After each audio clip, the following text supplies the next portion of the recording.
So, ayun guys, ang aking menu for today's video, ang aking pata. Yes po, paksiw sa pata ang aking lulutuin po ngayon para sa aming dinner. So, ito po yung ating mga sangkap. Meron po akong pamintang buo, meron din po akong laurel. Lalagyan ko din po siya ng banana blossom.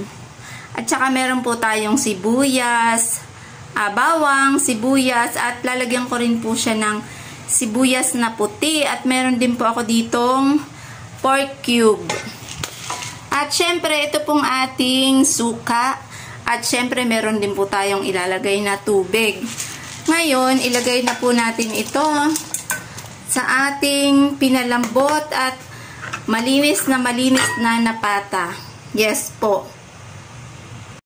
At ilalagay din po natin ang ating suka. At syempre po, lalagyan din po natin yan ng tubig at hahayaan po natin itong kumulo at lumambot. Sabaw pa ang aking paksiw guys, paksiw na pata, dahil ito po ay palalambutin ko siya ng bonggang-bongga. Ang aking pantimpla lang po din ay asin. Hindi po ako naglagay ng patis, pero pwede po kayo maglagay ng pantimplang patis. Tapos, pwede rin po kayo maglagay ng siling green. So, ayun lamang guys. At ito ay paiibsan ko pa ng sabaw para maging malambot ang ating paksiw na pata. Ito na guys, ang aking paksiw na pata at talagang sobrang lambot na at medyo natatanggal na sa kanyang buto.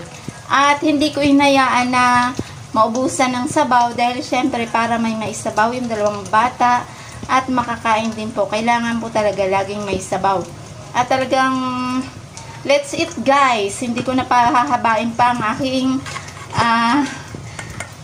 last na sasabihin. Kundi ang masasabi ko lang, let's eat. At ako din po ay nagprito ng sapsap na tuya. Oh,